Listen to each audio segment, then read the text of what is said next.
Well, Shabbat Shalom, y'all. Here's Mark. We're here to study Yehovah's Word today. This is the 13th of June, 2020. We're going to be looking at Shemot chapter 26 and verse 31 through chapter 27 and verse 19. That's all of chapter 17. Then the Haftarah is Yechezkel, Ezekiel chapter 16 and verses 10 through 19. The Psalm is Tehillim 58. And then we'll be looking at Matityahu, Matthew chapter 23, not quite the whole chapter. So, I'm going to, first of all, welcome to y'all. I'm going to pause here. I'm going to put a couple of seconds of time on this thing, and I'm going to give it over to Ken and let him lead y'all because he's going to be running the thing today. And let him lead y'all in prayer and supplication to our Father, and I'll be back. So take it away, Ken. You're on the spot now, bro.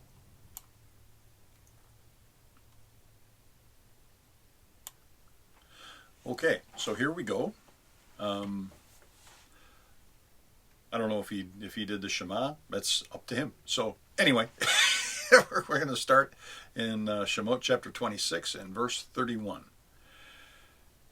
Where it is written, this is in the KJV, thou shalt make a veil, blue and purple and scarlet and fine twined linen of cunning work, with cherubim shall it be made.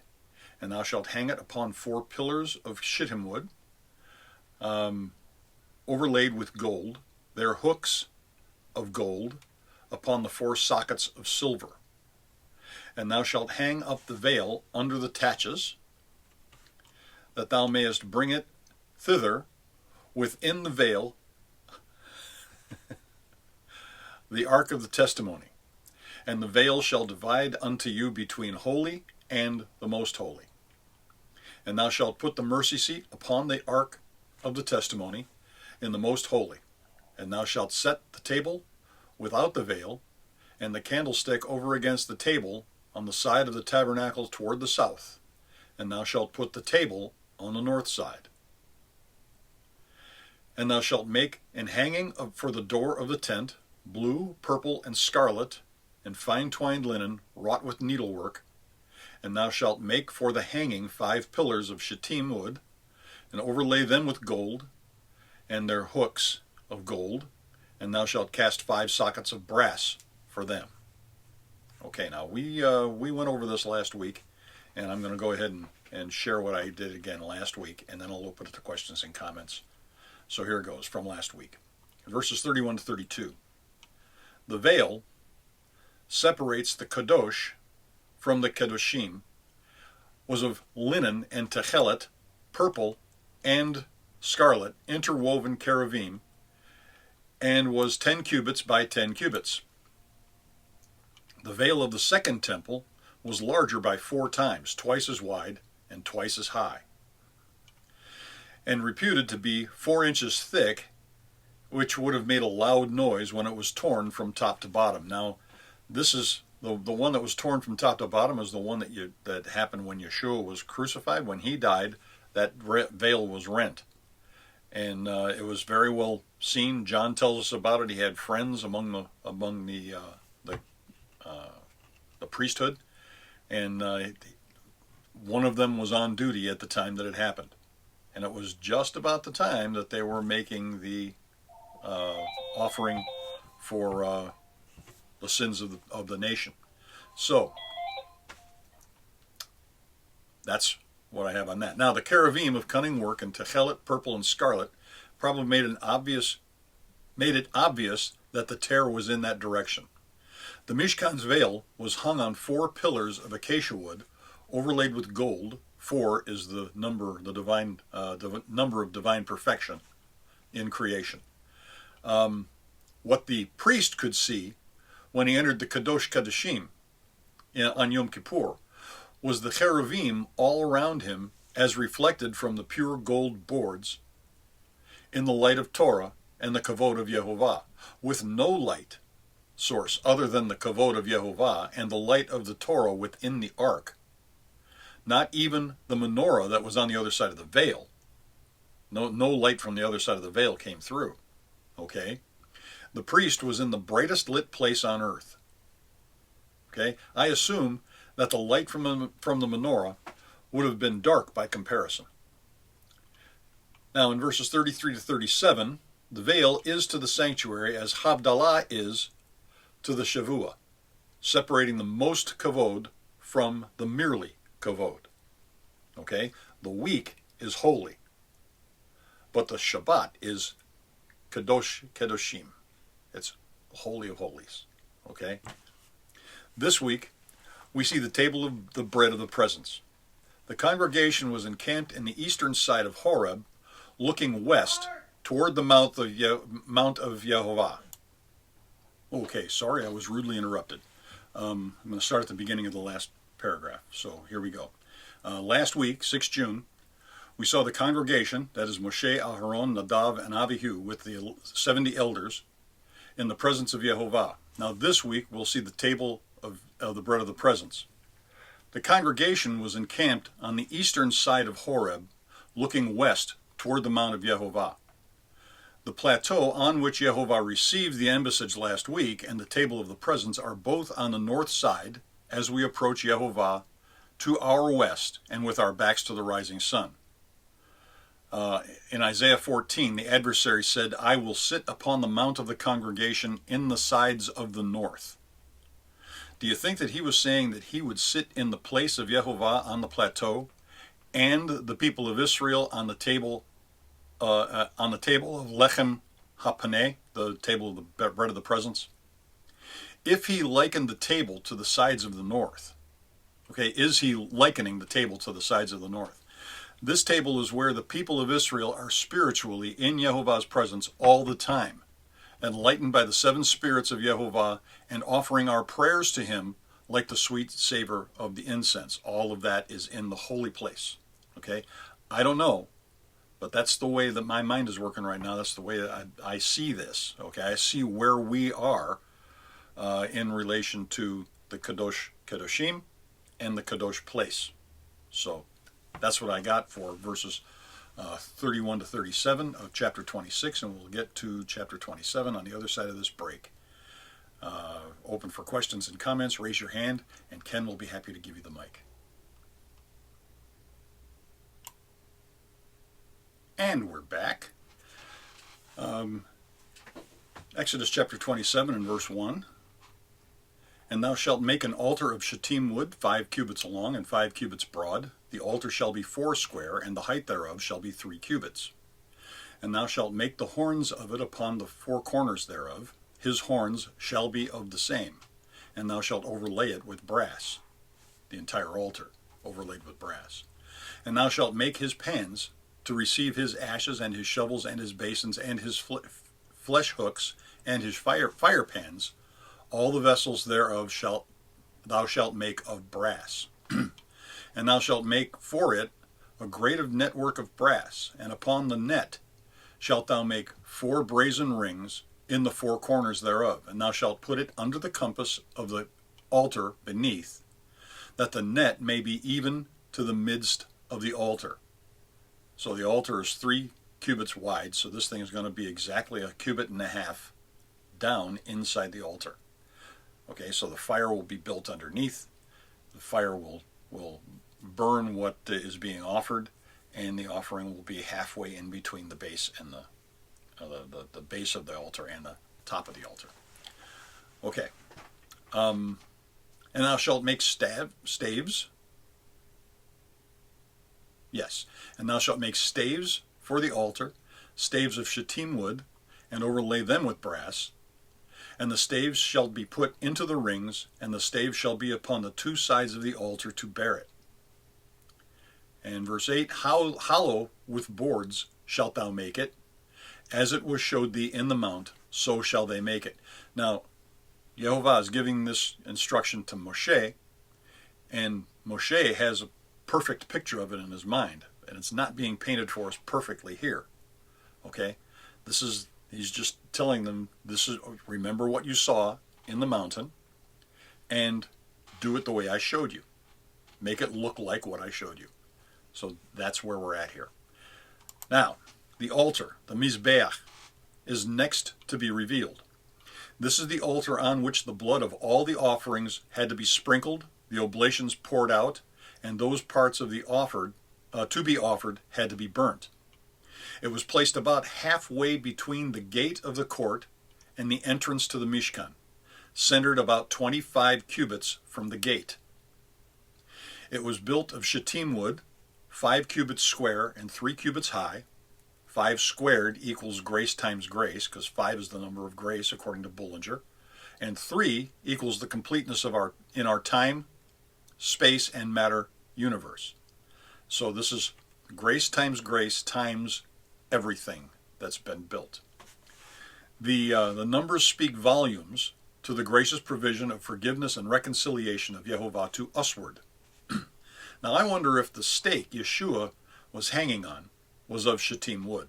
I wouldn't be surprised. The altar was not solid, but hollow in the center. The horns of the altar are not pointed. They don't look like horns. Okay, the horns of the altar were not solid, but they were flat, and they were raised above the height of the Mishkan itself.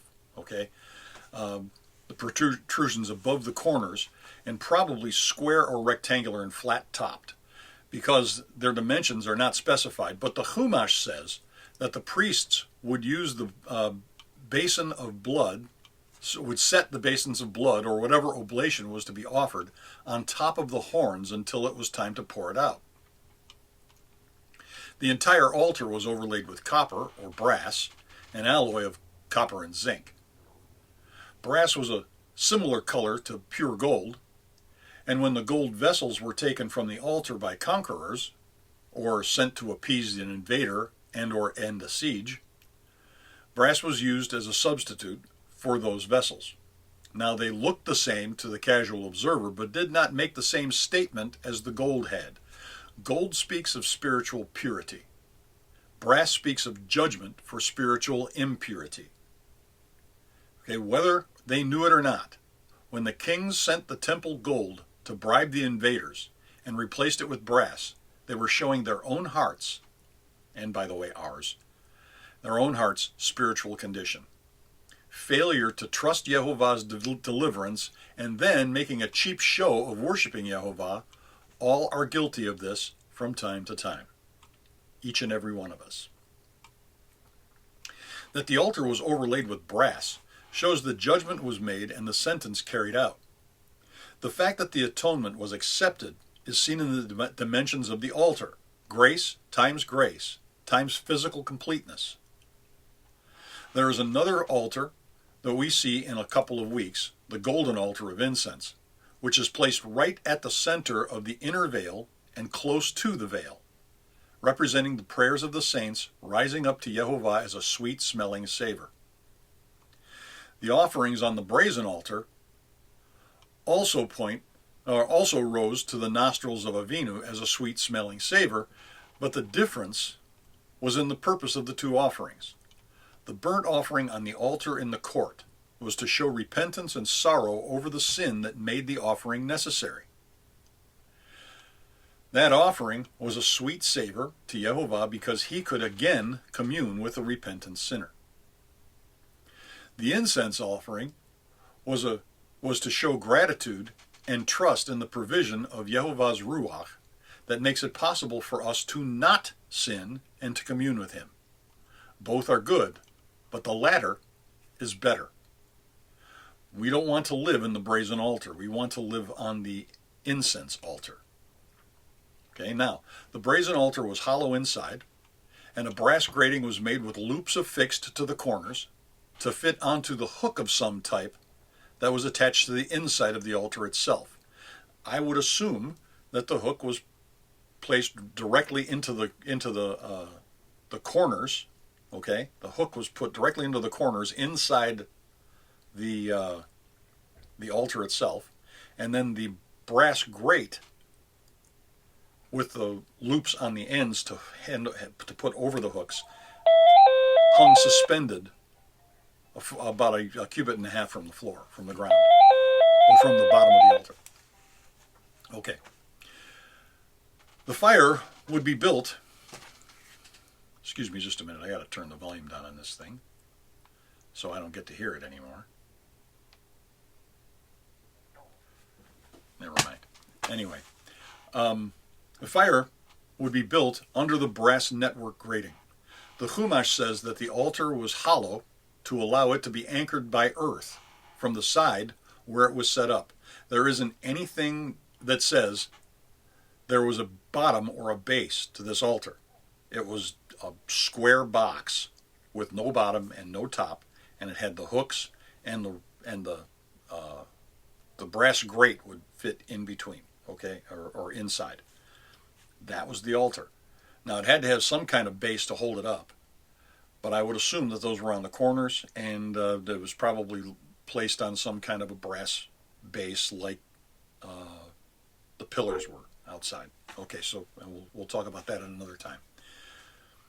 Now the brazen altar, the Chumash says that the altar was hollow. Wait a minute, I read that. Make it like the one I showed you. Sorry, I lost my place.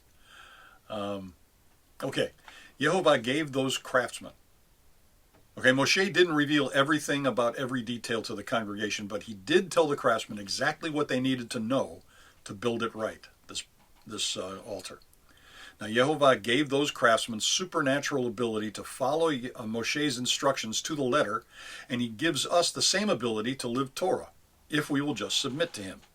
All the tools, utensils, and anything that would come in contact with the offering itself, the fire or the coals from it, were made of brass, both to withstand the heat and or the weight of the things to be handled, and to picture what we deserve, but what Yehovah has always put on another in his gracious provision. First on the lamb, goat, and bull, and finally he put it on Yeshua HaMashiach while he was on his tree. And we're open to questions and comments on verses 1 through 8 of chapter 27. Raise your hand, and Ken will be happy to give you the mic. I shall return. Okay, verses 9 through 17.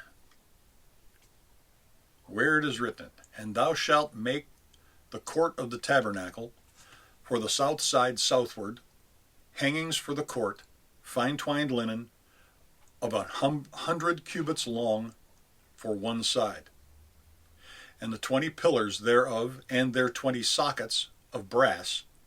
The hooks of the pillars and their fillets shall be of silver.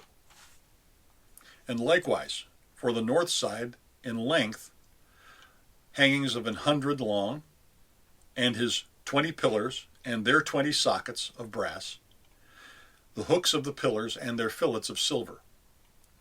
And for the breadth of the court on the west side, hangings of 50 cubits, their pillars 10, and their sockets 10. And the breadth of the court on the east side eastward, 50 cubits. The hangings of one side of the gate shall be 15 cubits, their pillars 3, and their sockets 3. And on the other side shall be hangings 15 cubits, their pillars 3, and their sockets 3. And for the gate of the court, an hanging of 20 cubits, blue and purple and scarlet and fine twined linen, wrought with needlework, their pillars 4, and their sockets 4. All the pillars round about the court, filleted with silver, their hooks of silver, and their sockets of brass. Okay, we'll stop there and comment. Excuse me just a minute. I'll wet my whistle.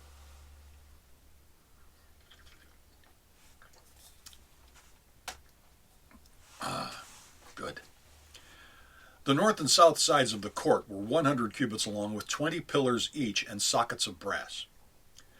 The west side was 50 cubits long and had 10 pillars and sockets of brass.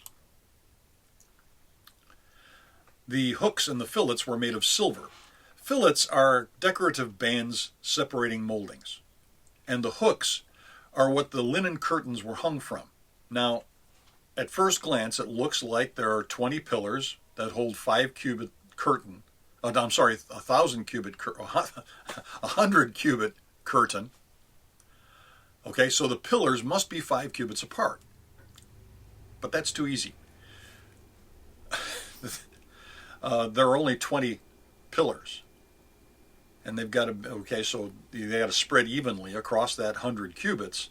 They weren't exactly 5 cubits apart, because if that was the case, okay, there would only be 19 spaces to cover. Okay, because the pillar on either side would be the ends, right? And there would be only 18 in between. And so that would only be about 95 cubits. So they had to make up that 5 cubits by making this thing a somewhat different dimension. The posts had different dimensions.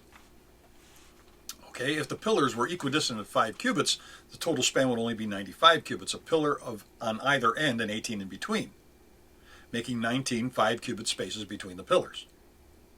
See? So, either they were additional pillars, or the spaces between the pillars were more than 5 cubits. 5.26 cubits, or 7.89 feet to be exact, assuming an 18-inch cubit. Now, I lean towards the numbers given being correct and the total number of pillars being 60, with the distances between pillars not equal to 5 cubits. Okay, there were 20 on one side, 20 on the other, 10 on the ends, on each end, so 10 on each side. Okay, so it's not going to work out quite right. So this would especially be true of the gate, which spans 20 cubits with only 4 pillars. Okay, and that had to be spaced 7 1/3 cubits, or 10.95 feet on each of those. So how the thing was put together, I mean, the dimension that's necessary to worry about is the dimension of the length of these curtains. And they only had so many hooks and fillets and stuff to make it work. And so they weren't 5 cubits apart. They weren't exactly 5 cubits apart. Now, I lean toward, let's see, where was I? Here we go.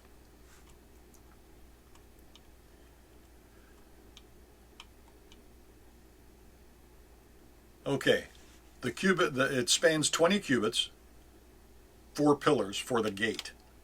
Okay, then they had to be spaced 7 1/3 cubits, or 10.9 feet apart, on the west wall. And the west wall, where the spans were likely 4.54545 cubits, or less than 7 feet.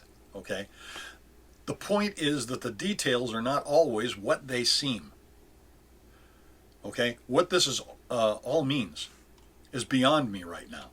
But I know that it is not, as the old saying goes, the devil is in the details, because there's nothing about the devil involved here. Okay? It's the mind of Yehovah. The hangings of the court proper are simply fine linen without adornment of any kind. The hangings for the gate was of fine linen with embroidery in techelet, purple, and scarlet threads. Linen is the fabric of healing, signifying our rest in Yehovah's imputed righteousness. I think the embroidery was probably like that on the outer veil of the Mishkan, but we are not told, and I could be wrong in that assumption. More detail for Moshe to reveal to the craftsmen. He's not revealing it to us. He's revealing it to the craftsmen. They're the ones that need to know exactly how to make things. We don't need to know that. We need to see the numbers that he's using here as signifying something spiritual. And that's what it is. 50 pillars this way, 50 cubits this way, 100 cubits that way. And believe me, it's incredibly intricate. And that's what I've got for the Torah portion for today. And so I'm going to leave you for questions and comments to Ken. And take it away, Ken.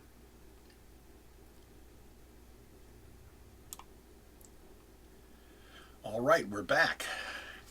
We're moving now to the Haftarah portion, which is Yechezkel, or Ezekiel, chapter 16, verses 10 through 19, where it is written, I clothed thee also with broidered work, and shod thee with badger's skin, and I girded thee about with fine linen, and I covered thee with silk.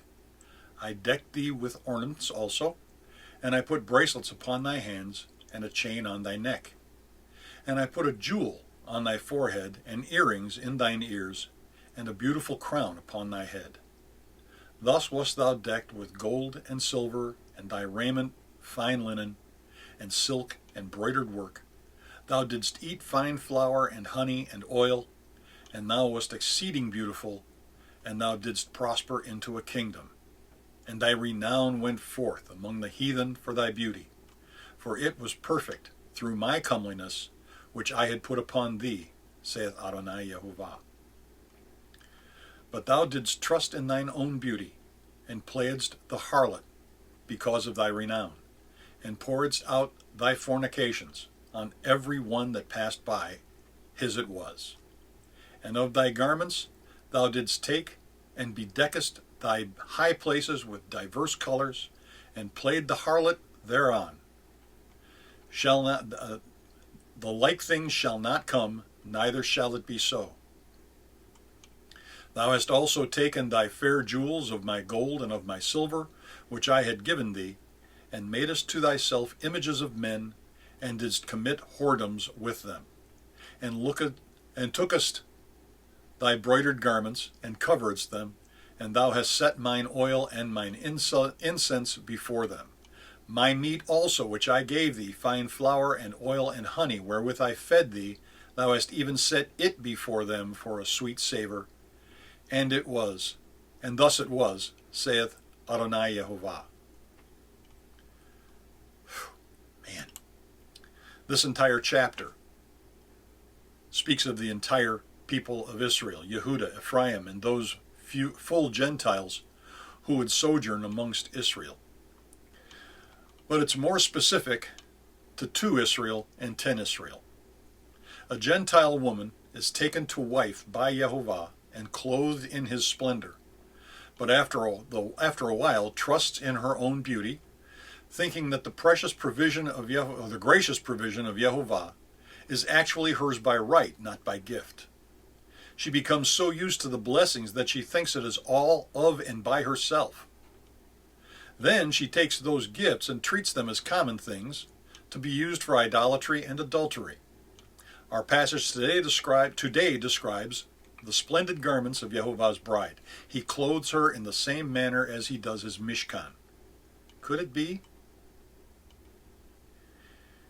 In verse 9, after finding us covered with our own menses, he washed us clean by the water of his word, removing the vestiges of our filthiness, and anointed us with his fine oil, setting us apart unto himself. Then in verse 10, he begins to describe the clothing he's given us. He clothed us with broidered work, like the gate of the court and the door of the Mishkan. He gives us shoes of the same stuff as the covering of the Mishkan, the tachash skin. Remember that the tachash is traditionally a now extinct animal with natural skin of many colors. From last week's study in Exodus 26:14. Next, there was a covering for the ohel, the tent to cover the Mishkan, of red-dyed ram skins, and another of badger's skin. The Hebrew word translated badger is KJV is tachash, which the Chumash explains was a beautiful multicolored animal that had since gone extinct. If it really existed, it naturally had a coat of many colors that would link it to the tzaddik Yosef. Since there are two covers of two different materials that need to be coupled together, it could be that they represent the house of Yehudah and the house of Yosef, joined in Yeshua, our Melchizedek high priest. That's the end of the quote from last week. Now, feet shod with the clothing of the world's most righteous tzaddik, except Yeshua. Talk about signifying a righteous walk, eh? He girded us with fine linen, as he did the Mishkan's court and the Mishkan itself. He then covered us with silk. Please notice that Yehovah does all of this for us. That we could be as arrogant as to think that it is our right to have such things is mind-boggling. He clothes us with the best and feeds us all the best foods because we are his, and the heathen marvel at our beauty because he made perfect beauty by his comeliness, not by ours. We are made perfect by his comeliness and not by ours. And how do we repay him for all the grace that he bestows on our sinful hides? Verses 17 through 19 tell us. We used it to chase after other gods. We took the gold and the silver to make images of men, the kind of toys that can be found in adult stores, if you catch my drift, and to commit whoredom with them. Okay? That is graphic language saying exactly what we made from the things Jehovah gave us. We went after false gods with the gifts that Jehovah gave us to set us apart. Remember what we said images were. Let me remind those of you who were with us when we discussed Genesis 35, 1 through 8, with this quote from my notes there. Alon Bachut means oak or plain of weeping. This is a rather lengthy quote, so bear with me. The root of Alon, Hebrew 437, is Ayil, Hebrew 352, which is strangely similar to Elah, the Arabic word for mighty, from which Allah was contracted, as we saw earlier. Ayil means strong, hence the translation as oak. Any Hebrew word beginning with the letters Aleph and Lamed will have the idea of strength in it somewhere, but Alon, spelled Aleph, Lamed, Vav, Nun, Sofit, is only used a few times in Scripture. When it's used in the prophets, it invariably is speaking of illicit shrines. See Hosea 4:13, where it is written, "They sacrifice upon the tops of the mountains and burn incense upon the hills, under oaks and poplars and elms, because the shadow, that is the darkness thereof, is good. Therefore your daughters shall commit whoredoms, and your spouses shall commit adultery." And it also speaks of the Alon as felled. Alon is the oak, as felled, as in Isaiah 6:13, where it says, "But yet in it a tenth, and shall return, and shall be eaten, as a teil tree and as an oak, whose substance is in them, when they cast the holy seed, the substance thereof." In both of the above instances, oak is from the word Alon, and elm, teil, is from Elah, strong or mighty. In Isaiah 44, the same tree is used to warm the house, cook the food, and to make a god from. And here's what it says in those two verses. Okay, I'm sorry, in those three verses. This is Isaiah 44 and verses 13 to 15. "The carpenter stretcheth out the rule. He marketh it out with a line. He fitteth it with planes, and he marketh it out with the compass, and maketh it after the figure of a man, according to the beauty of a man," same toy from the same roadside business that we talked about earlier, "that it may remain in the house.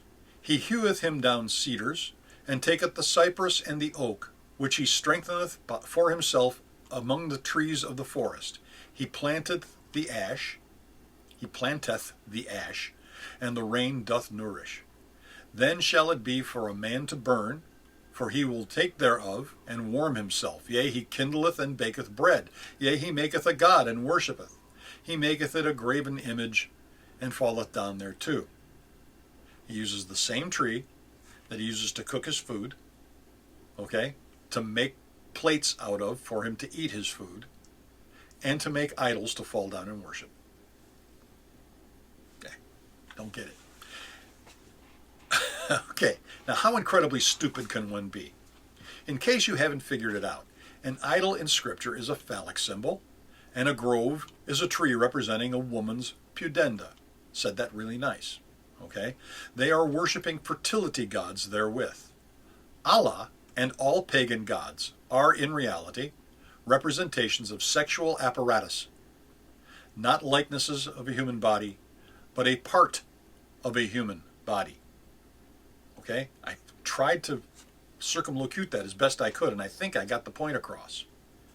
Okay? Among the gods Yaakov's family hid under the oak were the images Rachel had stolen from Lavan, her father. What Ezekiel is saying in this passage is that we have taken the gold and silver with which Yehovah has gifted us and made them into phallic toys with which to worship false gods. We have made likenesses of our sexual organs and taken to worshiping sex and perverted acts of it. We took all the finery that Yehovah had given us, removed all the fine clothes, and laid them on the pagan altar. Then we laid on them and allowed the false gods to be our spiritual lovers. After that, we took these clothes that we'd lain upon to commit our adulteries, draped them over our idols, and to hide them from Elohim. Does that offend you? Imagine how Yehovah feels about it. He ain't exactly turning cartwheels for joy. All right, I'm open to questions and comments on the Torah and the Haftarah, or rather, Ken is, because he's going to be answering your questions this week. So go ahead and take the mic, Ken. All right, so here we go. Moving on to Tehillim, the Psalm, Psalm 58. There are 11 verses here. To the chief musician, Al Tashchit, Michtam of David. Do ye indeed speak righteousness, O congregation? Do ye judge uprightly, O ye sons of men? Yea, in heart you work wickedness. You weigh the violence of your hands in the earth. Think this goes with the Haftarah by any chance? Okay. The wicked are estranged from the womb. They go astray as soon as they be born, speaking lies. Their poison, like the poison of a serpent, like the deaf adder, stoppeth her ear, which will not hearken to the voice of charmers, charming never so wisely. Break their teeth, O Elohim, in their mouths. Break out the great teeth of the young lions, O Yehovah. Let them melt away as waters, run continually. He bendeth his arrows, let them be as cut in pieces. As a snail which melteth, let pass away. The untimely birth of a woman, that they may not see the sun. Therefore, your pots can feel the thorns. He shall take them away with a whirlwind, both living and in wrath. The righteous shall rejoice when he seeth the vengeance. He shall wash his feet in the blood of the wicked, so that a man shall say, Verily, there is a reward for the righteous. Verily, he is a God that judgeth in the earth. To the notes. I think this psalm is prophetic of the end of time in Yaakov's trouble. Prophetic of the time of Yaakov's trouble. It speaks of great wickedness in the earth and Yehovah's vengeance on its account. The wickedness is so great in verse 1 that your average wickedness is considered good. Kind of like today. The average wickedness is considered good. Okay? The really wicked stuff is not considered so good, but it's also not condemned. And now we've got people that, never mind. We're not going to get into politics right now. Okay, so in verse 2, we are weighing our wickedness against his wickedness and saying, see, I'm not so bad. Okay, that from which we are estranged in verse 3. I'm sorry, wait a minute. That from which we are estranged in verse 3, even from the moment of their birth, is the truth. It says in Jeremiah 16:19, O Yehovah, my strength and my fortress and my refuge in the day of affliction, the Gentiles shall come unto thee from the end of the earth and shall say, Surely our fathers have inherited lies, vanity, and things wherein there is no profit. The wickedness has become genetic. Those in verse 4 won't be persuaded by truth because lies are all they've ever known, and they cannot shema, they cannot hear and obey the truth. They have been given over to lies. This is our educational system, okay? Our basic educational system in the United States of America anyway, and I'm sure it's the same world over. Now in verse 5, they won't listen to anyone's wisdom, but continue to destroy the upright, who will not follow in their wickedness, as in Revelation 13 and verse 15, where it says, "And he had power to give life unto the image of the beast, that the image of the beast should both speak and cause that as many as would not worship the beast, or the image of the beast rather, should be killed." The teeth of the young lions are what they use to raven and devour their prey. Only Yehovah can break their great teeth. Sometimes he uses 1,000 pounds of locust tree to do it. We need to trust Yehovah to deliver us, especially when it looks like he will not deliver in time for us. He will deliver for those who wait on him, I promise. Even better, he promises. In Psalm 27:14, "Wait on Yehovah, be of good courage, and he shall strengthen thine heart. Wait, I say, on Yehovah."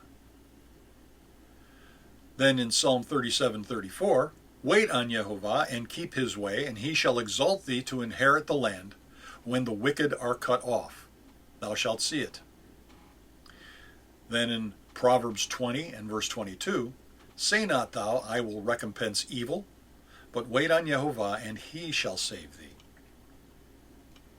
They, in verse 7 of our psalm, are the wicked who would destroy the upright. Verse 7 has a lot of added words in the KJV. Here it is, sans the add-ons. "Let them melt away as waters run continually. He bendeth his bows, his arrows. Let them be as cut in pieces." The word translated bendeth is better rendered draweth. Okay, he draws his bow in its context. And who is Yehovah's arrow? Yehuda is his bow. So who is his arrow? Ephraim. Okay, that's how my brain works. Snails don't actually melt in verse 8, but if you watch one moving on a hard polished surface, it may seem that they do because they glide on a layer of mucousy slime, leaving a trail. Okay, that's how snails go. David is asking Yehovah to remove his enemies from his life, as if their mothers had not carried them to term. Now in verse 9, its opening phrase is hard to grasp on the surface. "Before your pots can feel the thorns." Pots feel thorns? The word translated "your pots," sirotecha, the root being sir or sirah, this word seems to have transliterated directly into Greek as cirrus or cirros, okay, like cirrus clouds, okay, because the word means boiling in both languages and is where we get the name for those high, wispy cirrus clouds we see on the leading edge of a cold front, announcing an impending change of weather. Okay? The word translated feel, bin, and means discern in our passage. The root word is translated thorn, begin again. The word translated thorn is atad, meaning to make fast. The idea is that there is some impending doom, the situation is very serious, and before some irreversible calamity occurs, something needs to be done. If we're looking at the end of Yaakov's trouble, the calamity is likely the near total destruction of human life on the earth at the hands of the anti-Mashiach and his false prophet, okay, under the direction of Hasatan. The pots, the nations of the world, and the thorns, that is anti-Messiah. I'm sorry, I've got it abbreviated as AM. I had to stop and think about it for a minute. Okay, the pots, the nations of the world, and the thorns, the anti-Messiah, Mashiach, and his image. And just before they bring Hasatan's plan to destroy the entire human race to fruition, Yehovah will return, both conquering the nations of the world and delivering both the beast and his image alive into the abyss and binding Hasatan for 1,000 years. Nick of time, he's going to intervene. Yeshua is our righteous one, our tzaddik, who will rejoice when he finally takes his vengeance on Hasatan, the adversary, and sets up his glorious kingdom, as it tells us in Yeshayahu chapter 61, that's Isaiah chapter 61, verses 1 and 2b. "The Spirit of Adonai Yehovah upon me, because Jehovah hath anointed me to preach good tidings unto the meek. He hath sent me to bind up the brokenhearted, to proclaim liberty to the captives, the opening of the prison to the bound, to proclaim the acceptable year of Jehovah, and the day of vengeance of our Elohim. Then in Yeshayahu chapter 63 and verses 1 through 6, it is written, Who this that cometh from Edom, with dyed garments from Bozrah, this glorious in his apparel, traveling in the greatness of his strength? I that speak in tzedekah, mighty to save. Wherefore, redden thine apparel, and thy garments, like him that treadeth in the wine fat? He answers, I have trodden the winepress alone, and all the people none with me. Of the people none with me. For I will tread them in mine anger, and trample them in my fury, and their blood shall be sprinkled upon my garments, and I will stain all my raiment. For the day of vengeance is in mine heart, and the year of my redeemed is come. And I looked, and none to help, and I wondered that none to uphold. Therefore mine own arm brought salvation unto me, and my fury it upheld me. And I will tread down the people in mine anger, and I make them drunk in my fury, and I will bring down their strength to the earth. Can't wait. Can't wait. We're seeing the beginnings of this happening now, I think, in all of the riots and stuff that are going on in the world. Okay. And then there's Luke 18:8. I tell you that he will avenge them speedily. Nevertheless, when the Son of Man cometh, shall he find faith on the earth? And then back to Yeshayahu chapter 27, verses 4 and 5. One of my favorite passages of Scripture, by the way. Fury is not in me. Who would set the briars and thorns against me in battle? I would go through them. I would burn them altogether. Or, okay, you have these. This is a choice that he's giving us. Okay, we can deal with his fury, or let him take hold of my strength. He may make peace with me. He shall make peace with me. Verse 12 compares our tzaddik with Elohim, and there is certainly a reward for him, for he truly judges the earth in truth and in righteousness. And I'm open to questions and comments on the Torah, the Haftarah, or the Psalm. If you have a question or a comment, raise your hand, and Ken will be happy to give you the mic. Okay, I'm going to wet my whistle again real quick, like. Yeti. Really good coffee mug. This thing keeps the coffee hot for 5 hours. Hot for 5 hours. And anything you put in it that's cold, keeps that hot, or keeps that cold rather, ice for 10 hours. Okay, so anyway, they're expensive, but they're really worth the money. Anyway, we're moving to the B'rith Chadashah portion, and we're looking at Matthew chapter 23, verses 1 through 28. We're going to look at 1 through 8, and then we're going to look at the rest of the chapter. So we're going to do this in 2 steps. Okay, so, then spake Yeshua to the multitude and to his disciples, saying, The scribes and the Pharisees sit in Moshe's seat. All therefore whatsoever they bid you observe, observe and do. But do not ye after their works, for they say, and do not. For they bind heavy burdens and grievous to be borne, and lay them on men's shoulders, but they themselves will not move one of them with one of their fingers. But all their works they do for to be seen of men. They make broad their phylacteries and enlarge the borders of their garments, and love the uppermost rooms and feasts, and the chief seats in the synagogues, and greetings in the markets, and to be called of men, Rabbi, Rabbi. But be ye not called Rabbi, for one is your master. That's what the word means, my master. Okay, one is your master, even Messiah, and all ye are brethren. Okay, to the notes. The chapter begins with the word then, which tells me that the action never stopped from the end of the last chapter. So it's a good idea to get the context by looking at an overview of chapter 22. Now actually the day begins at the beginning of chapter 21, where Yeshua enters the city on the 4th day before Pesach unleavened bread, or the 10th day of the first calendar month that year.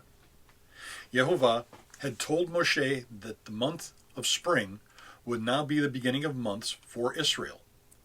This day was the one in which, for 1,500 years, the high priest had gone down to Bethlehem to choose the Pesach lamb for the nation and bring it up to Jerusalem and into the house, or the temple, to examine for blemishes of any type. This was the weekly Shabbat before Pesach that year, and Yeshua, the Lamb of Elohim, slain from the foundation of the earth, was going to be in the house for the next 4 days to be examined by the various sects of the Jews for blemish. He would be examined, and none would find any fault in him. The last group to examine him was the scribes and Pharisees in chapter 22. When he answered their examination, he turned the tables and examined them in public about their core doctrines, and left them scratching their heads about how they could use their own words, his own words against him. That's in Mark chapter 12 and verse 13 and Luke chapter 20 and verse 20. We're looking at Matthew today. When he stopped the mouths of the scribes and the Pharisees, he began showing the people who they actually were. The scribes and the Pharisees were still there listening as Yeshua pronounced his woes on them in chapter 23. I wouldn't be surprised if he was looking them in the eye as he pronounced them. He began by saying they sat in Moshe's seat. There is a stone seat in Capernaum, that's on the northern shore of the Sea of Galilee, that some people call Moshe's seat. But Yeshua pronounces the word in the house, the temple in Jerusalem, so I don't think that's what he was referring to. I think Moshe's seat equals Torah. He was the one who communed with Yehovah on Mount Horeb and in the Mishkan. When Yehovah spoke to the people by their own request, it was through Moshe. And when the people's own request, he spoke through Moshe. And when any dispute was too great for the lower courts that had been set up, they would take that dispute to Moshe. And if it was too great for Moshe to pronounce upon, he would take it to Yehovah himself for the divine judgment. Moshe's seat was the supreme Torah court. Had to have been the supreme Torah court. Okay? Yeshua was telling the people that when the Pharisees are speaking of the Torah, to listen to them because they knew Torah backwards and forwards. But when they spoke of their oral tradition, they were teaching men's words, not Yehovah's. The scribes are also called lawyers, in Luke's gospel. I found this at a Christian site online. This is from www.letusreason.org/B Bible exp 66, capital Bible XP 66.htm, and Ken can put it in the text if you'd like. Okay, here's what it says there. By the seat of Moses, it meant that they had the authority to teach the law. And Jesus affirms that they should be listened to as they read Moshe's law, for it was the scripture. But then he tells the people not to act the way they do, for they say and do not. They went beyond the law, called the tradition of the elders in Mark 7, where they made void the commandments of God by their own laws, which became the tradition that they obeyed. And that's true. In other words, do as they say, as long as it is scripture, but don't do what they do, living in their tradition.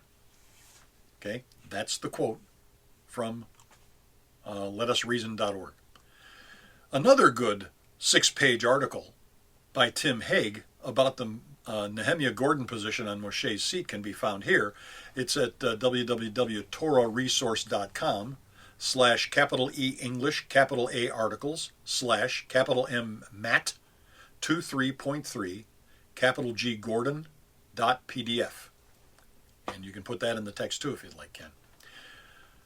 Now, Yeshua speaks about heavy burdens the scribes and Pharisees lay on the people, which is reference to the Pharisees' oral law. He then says that their public works of righteousness were mostly for show. Now, I think that Yeshua observed the oral law as well as Torah, because he'd told his cousin Yochanan that it becometh us to fulfill all righteousness in Matthew chapter 3 and verse 15. I think he did just that, fulfilling both the righteousness of the Torah and also of the oral traditions. That is why they never found fault with him. Mark chapter 7 is typical, verses 1 through 5.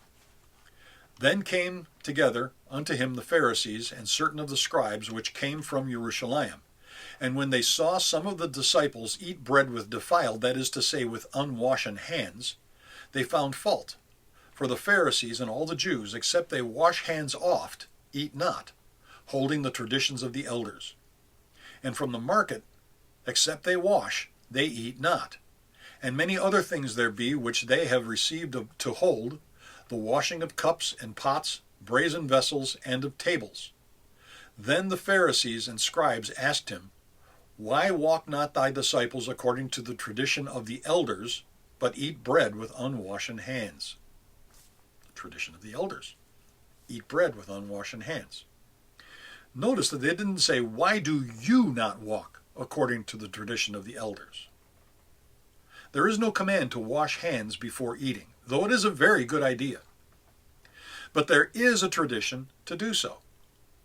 In fact, my mother used to tell me all the time, go wash your hands before you eat. Okay?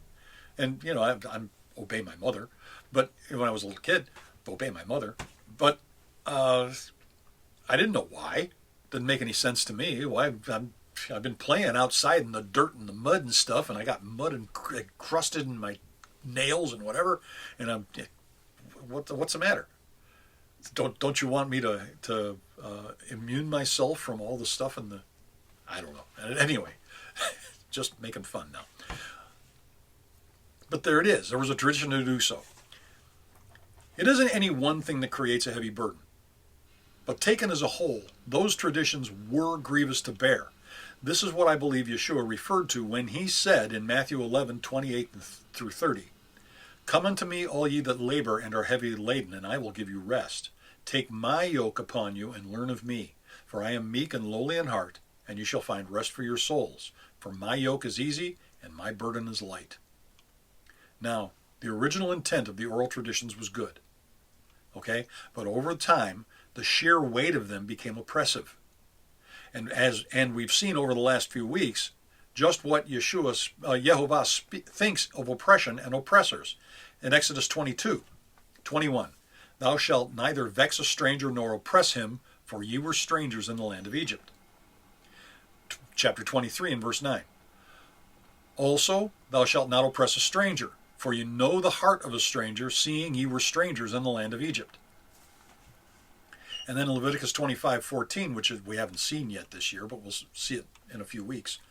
And if thou sell aught unto thy neighbor, or buyest aught of thy neighbor's hand, ye shall not oppress one another. Okay? You're not going to do things to oppress your brother. Now, Yehovah is not pleased with the oral traditions that have made his people's lives more religious and drudgery than spiritual delight. And he pronounces his woes on the scribes and the Pharisees in their hearing. They were right there listening for their hand in oppressing his people. Okay, now, about those traditions, it's pretty crazy, man. My daughter-in-law's family is Orthodox, and they have a kosher kitchen. And this kosher kitchen is amazing. It's amazing. It's a beautiful, beautiful kitchen. It really is. But they built it according to these traditions. First of all, you're not allowed to eat meat with milk. Ever. Okay? So you can't have a cheeseburger. Now, we've been over this a number of times. Avraham made a cheeseburger for Yehovah himself in the plains of Mamre in chapter 19 of Genesis. Okay? He really did. And, well, I don't know that it was a cheeseburger, but he provided milk, cheese, and bread, and meat at the same table. So I don't buy this oral tradition. But I don't have any problem with them doing it. It's okay. If they want to spend the extra money, they got to have a special refrigerator for the meat and a special refrigerator for the milk. They have to have special dishes for the meat and special dishes for the cheese. Okay, they can have vegetables with both, but they can't have one with the other on the same plate. Doesn't make any sense to me. But that's the tradition, and if they want to live by the tradition, that's fine. They also are very Torah observant. They're wonderful people. They really are wonderful people. But they go beyond the scripture in a lot of places. Now, verses 9 through 28 is what we're going to comment on next. Did I make a break after? I don't think I did. I'll make a break right here. If you have questions or comments. No, I did. I did do the questions and comments on verse 8. So, you know what? I'm going to make a quick break here. I'll be right back. I did that because I don't remember if I actually made a break after verse 8. But anyway, here's the commentary on verses 9 to 28. We did read the whole passage. Now, when Yeshua says to call no man father, I don't think he's talking about your physical father, but your teacher or leader or your community or congregation. Okay? You don't call me father. I'm not your father. Okay? I'm just a guy. Anyway, to not call your mother's husband who begot you father, or some cognate of father, is to deny reality, and is probably the manifestation of a religious spirit. I called my father Pa, Papa, Dad, all kinds of different things. I even called him Pete sometimes, especially when I was working for him. And I did that actually out of respect for him, because I didn't want just people coming off the street to think this guy's too cheap to go out and hire real help. He has his son working for him. Okay? That was the way my mind was working when I was 12, 13 years old.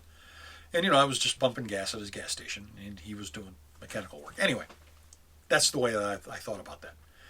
Now, I call him Pa, Papa, Dad, and I don't think Yehovah has any problem with that at all. But if I were to refer to my pastor or congregational leader as Papa, or expected people to call me father or rabbi, that would be tantamount to putting him, or me, in the place of Yehovah, who is my spiritual father in the heavenlies, a form of idolatry. It would be a form of idolatry. Now the same goes for master. I was raised Catholic. Why would I trade one black-robed priest called father for a bearded rabbi, my great one? Doesn't make any sense to me. These are not my fathers. Okay? Yehovah ordained that Peter Angelo Patron would be my physical father on earth. He ordained himself to be my spiritual father in heaven. And he will brook no quarter. He won't allow mercy on that title. Okay? The scribes and the Pharisees loved to be called special titles like Rabboni and get people's adulation. I used to love people's adulation. Oh, Rabbi, oh. Okay. Yeshua was saying that they coveted approbation, and covetousness of any kind is sinful. It leads to idolatry, which is spiritual adultery, which we talked about in our Haftarah portion. Okay. Now, the scribes and Pharisees' priorities were askew as well in verses 16 to 22. Yeshua says they are blind men trying to lead the sightless over territory through which they'd never traveled themselves. Okay? Let me say that to you again. Yeshua says that they are blind men trying to lead the sightless over territory through which they've never traveled themselves. Either of them. Okay? Blind guides leading the blind. Okay? They teach people that the gift itself is more important than the one who sanctifies it, or the purpose for which it was given in the first place. This translates in present-day Christian religion, and it has spilt over into the Hebrew roots crowd, as a prosperity gospel. Have you ever noticed that the Christian televangelism telethons are always around the same time as the PBS telethons. Have you ever noticed that? It's telethon season, you know. There must be a telethon spirit running rampant in the world at that time of year. But the PBS telethons are more honest, though, in that they don't lie to you about where the money is going or who's going to benefit from it. They don't lie to unsuspecting Christians about the tithe and the seed money and other such rot. Do you see the connection? The pagans asking for money are telling you where it's going to go. Okay? The Christian televangelists, they don't so much. They tell you, you can make this donation for this particular cause, and they will make sure that that goes there, I'm sure. They're going to be honest men about that. But when they're talking about tithes and offerings, that's not what they're talking about. Okay? You owe your tithe to Yehovah. Okay? If you want to make an offering, you can. Okay? If you want to make an offering to a ministry, you can. But that's not what it's talking about when it says tithes and offerings. Okay. Okay, so you see the connection, right? The televangelists say, you make a pledge to give so much to our ministry, and you haven't done so. You say you recently became unemployed and can't give now, but the minister says, you can't afford to not give, because if you give sacrificially, God will surely keep giving to you so that you can continue to supply the ministry's needs. That's what they say. I mean, it's a condensation of what they say, but if you take everything that they say over a period of a request for dough, that's what they're saying. What I say to that ministry and his minister or her ministers is, you lying oppressor of Yehovah's people. You play on people's guilt to convince them that they are sinning if they don't give you a gift that they can't afford to give. You are robbing the widows and the fatherless, and thereby you are robbing Yehovah, because that is the purpose of bringing the tithe into the storehouse. Okay? To feed the poor, to provide for them so that they won't have to go to the government for their needs. Okay? That's what the tithe going into the storehouse is about. And I'm here to tell you, the priests had their needs supplied for them, but they did not live sumptuous lives. They really didn't. Okay. And you, by the way,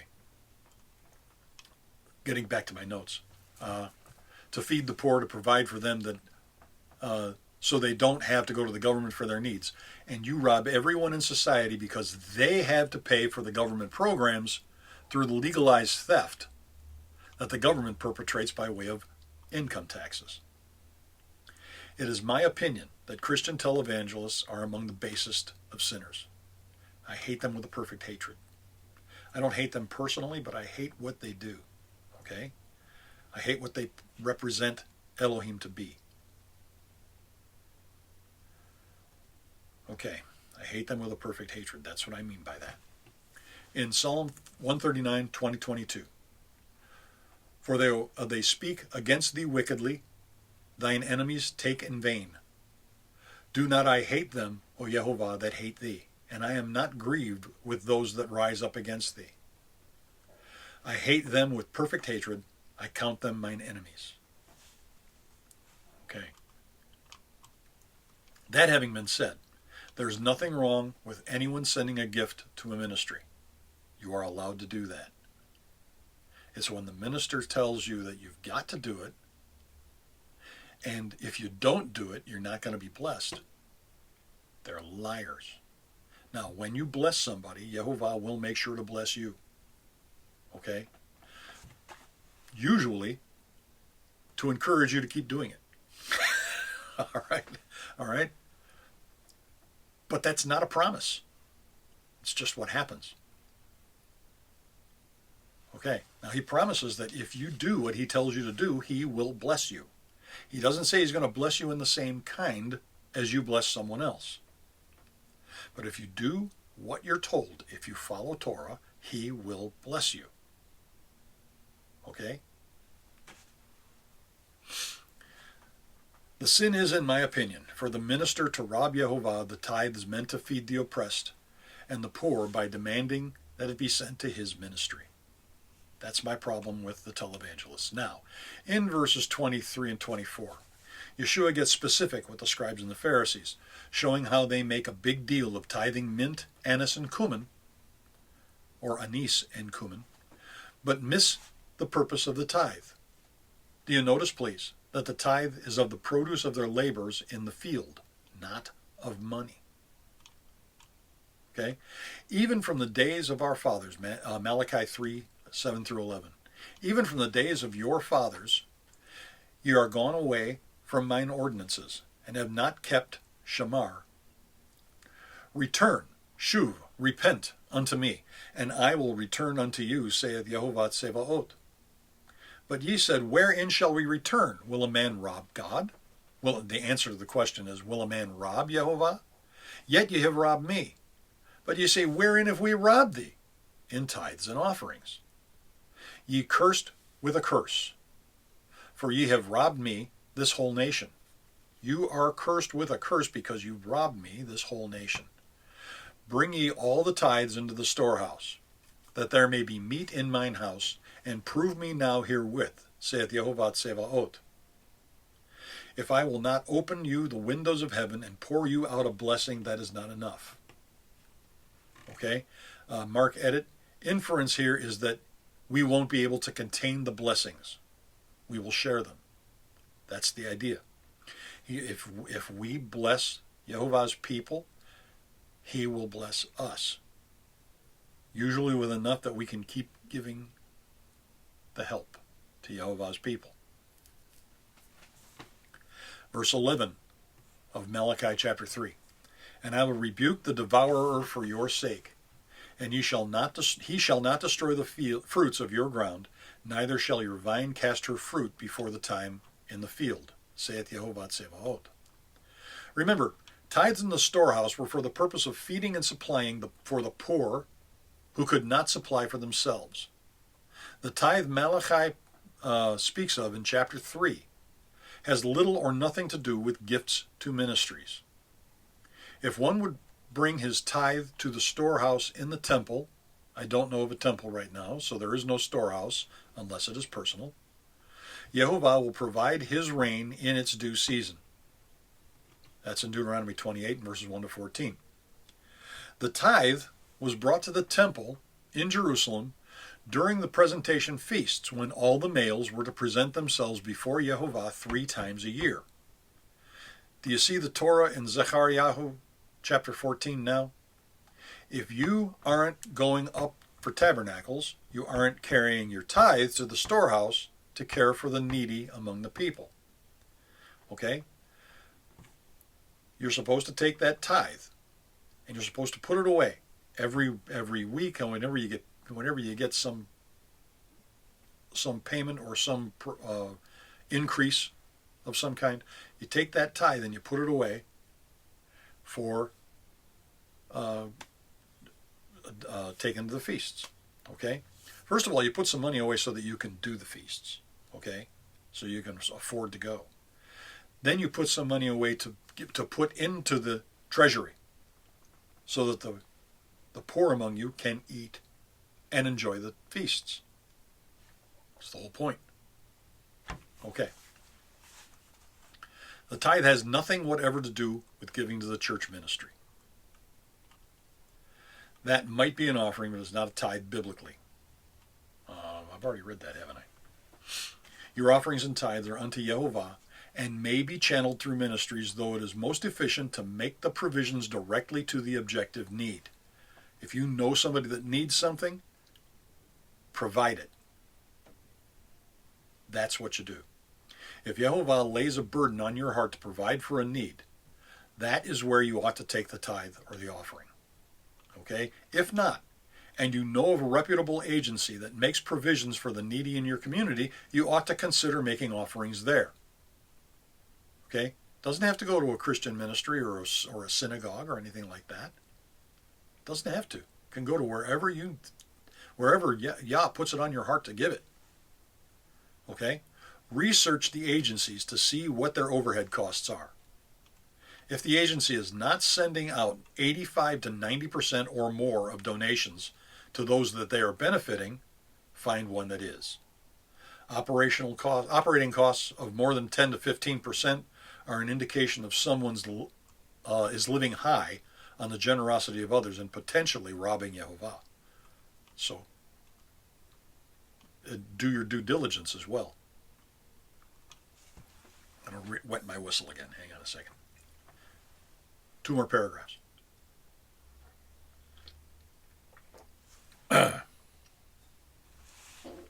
Verses 25 through 28. Now these verses bring us back around to the giant phylacteries and the long tzitziot on the huge talitot, okay?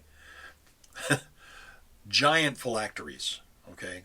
And long tzitziot on the huge talit, okay? Now, they were making a show of their fasting and looking oh so religious. But it's all for show to gain approbation of those who don't know Scripture and their own place in the kingdom. We need to do our duties unto Yehovah, and not so others can see us doing them.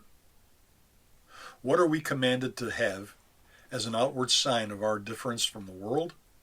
Are we supposed to wear phylacteries in public? When it says in Devarim 6, in verse 8, "And thou shalt bind them for a sign upon thine hand, and they shall be as frontlets between thine eyes," does that mean that we need to do this physically? Or does it mean that we ought to live Yehovah's words, and that our actions, signs upon our hands, should show that they are ever present in our thoughts, frontlets between our eyes? Other people are always watching us to see if we will actually live according to what we say we believe. When they see that we do, they will ask us about what is different about us, the root of the hope that guides us. 1 Kepha 3:15. Yochanan, the one whom Yeshua loved, wrote, He that saith he abideth in him, that is Mashiach, ought himself also so to walk, even as he walked. Frank was an Italian guy, and he lived in this little mountain town called Assisi. And he lived there a long, long time ago, okay? He was a monastic type who loved to witness his creation, Yehovah's creation, and his creator. Now, he loved to look at the physical world and to see all the wonders that Yehovah performed in it. Frank said one time, he said this, he said, always preach the gospel. If necessary, use words. That's the end of my study for today. Thanks for showing. Thanks for giving Ken your undivided attention. And Ken, thank you for doing this for me. I really appreciate it. We're probably in a synagogue as you speak, okay, or as you watch this, in Colorado Springs. My son and his wife are hosting us, and they and their 3 children, they go to actually an Orthodox rabbinic synagogue in Colorado Springs. We'll either be there or we'll be at Beit Adonai Yehovah. Beit Adonai Yisrael, which is a Messianic synagogue there. Like them both. Anyway, we'll see you next week, Yehovah willing, and the creek don't rise. And Ken, you have the con. Take it away.